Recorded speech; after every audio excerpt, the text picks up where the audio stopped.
തിരുവിതാംകൂർ നാണയങ്ങൾ അവസാനമായി മിന്റ് ചെയ്തത് എന്നാണെന്ന് നിങ്ങൾക്കറിയാമോ?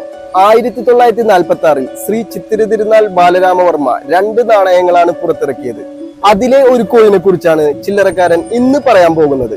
ഈ ഒരു കോയിൻ കിങ്ഡം ഓഫ് ട്രാവൻകൂറിന്റെ 1946 ഇഷ്യൂ ചെയ്ത സ്റ്റാൻഡേർഡ് സർക്കുലേഷൻ 1 ഫണം കോയിനാണ്. ഹാഫ് സിൽവർ കോമ്പോസിഷനിൽ നിർമ്മിച്ച ഈ ഒരു റൗണ്ട് ഷേപ്പ് കോയിന്റെ വെയിറ്റ് 1.51 ഗ്രാമും ഡയമീറ്റർ 15.72 mm, തിക്നെസ് 1.04 mm ആണ്. കോയിന്റെ ഈ ഒരു വശത്ത് പൂക്കളാൽ ചുറ്റപ്പെട്ടിട്ടുള്ള ഒരു വൃത്തത്തിനകത്ത് തിരുവിതാംകൂർ മുദ്രയായ ശംഖ് കാണാം.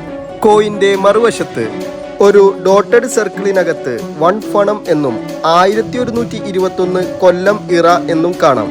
അതിനെ സറൗണ്ട് ചെയ്തുകൊണ്ട് ബാലരാമവർമ്മ എന്നും ട്രാവൻകൂർ എന്നും കാണാം. ചില്ലറക്കാരന്റെ ഈ ഒരു ചെറിയൊരു വീഡിയോ ഇഷ്ടമായെങ്കിൽ ലൈക്ക് ചെയ്യുക, ഷെയർ ചെയ്യുക, സബ്സ്ക്രൈബ് ചെയ്യുക.